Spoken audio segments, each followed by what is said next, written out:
Hi, I'm Debbie DePasquale. I'm Quiet Valley Living Historical Farms Director of Marketing and Special Events. Welcome to Quiet Valley.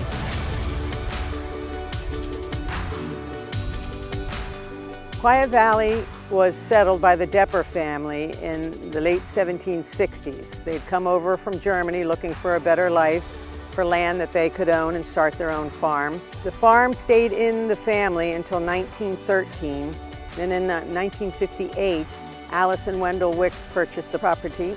When they found out the history of the farm and saw all the implements and tools that were still here, Alice had always had a dream about a historic museum. With a lot of hard work and with the help of their daughter and her husband, they founded Quiet Valley Living Historical Farm, a living history museum, which opened its doors in 1963.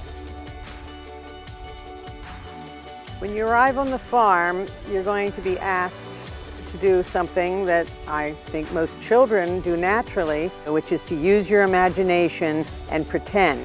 To pretend that you're no longer in the 21st century and that you are actually back in the 1800s. We do a first-person interpretation, and we feel that brings so much more to your visit because you are immersing yourself in the actual history.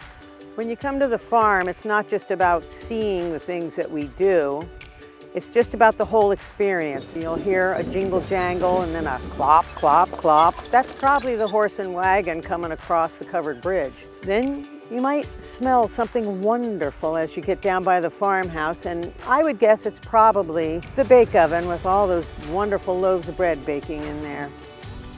Now, of course, along with the sights and smells, you're going to get to one of my favorites, which is tasting. Somebody has to taste to make sure everything is wonderful. I had a piece of roast chicken today that was out of this world. You can go out to the butchering area and they have some cracklings that float to the top when they're rendering the lard. My advice, put a little maple syrup on it.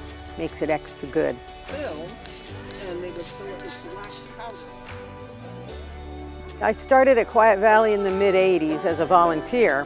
That got me started. I loved it so much. I love learning, and here I've learned everything from how to braid a rug to how to cook over the hearth. I've learned how to start a fire with flint and steel. It's amazing. There's always something new to learn, and I find that very exciting because one of our goals here is to try to preserve these heritage crafts and skills, and to watch people's reaction. Then when they enjoy it, I know I've done a good job. I know I've made people happy and I've showed them something new or something in a new way. And that makes me feel like I have a lot of job satisfaction, personal satisfaction too.